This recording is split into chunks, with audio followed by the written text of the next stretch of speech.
Stock market म्हणलं की trading आणि इन्व्हेस्टिंग आणि ट्रेडिंग आणि इन्व्हेस्टिंग साठी सर्वात इम्पॉर्टंट गोष्ट असते ती कॅन्डलस्टिक चार्ट पॅटर्न.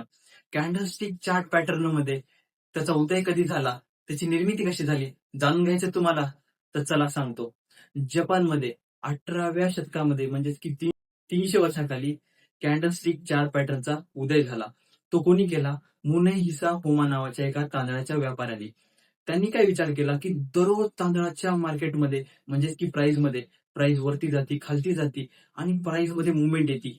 तर आपण जर रोज ह्याची जर एक ड्रॉइंग बनवली तर कदाचित आपल्याला कळल की डिमांड कधी येते, सप्लाय कधी येतो आणि प्राइस मध्ये काय काय होतंय. त्याच्यामुळे त्या व्यक्तीने म्हणजेच की मुनेव होमाने दररोज त्याची एक ड्रॉइंग बनवायला सुरुवात केली प्राइसची.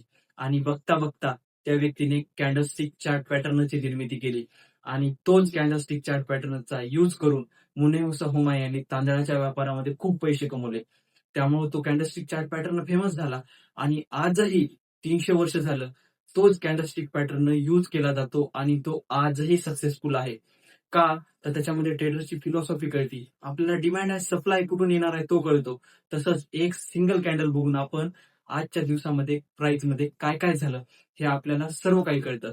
म्हणून आजही जॅपनीज कॅन्डलस्टिक पॅटर्न आजही तेवढाच फेमस आहे आणि तेवढाच चांगल्या प्रकारे वर्क करतो. तसंच आता खूप सारे नवीन कॅन्डल आलेले आहेत, त्या कॅन्डलचे प्रकार आलेले आहेत, त्यांचे पॅटर्न आलेले आहेत. ते कोणते आहे ते आपण पुढच्या व्हिडिओमध्ये बघूया. त्यामुळे जर पुढचा व्हिडिओ बघायचा असेल तर आम्हाला फॉलो आणि सबस्क्राईब नक्की करा. धन्यवाद.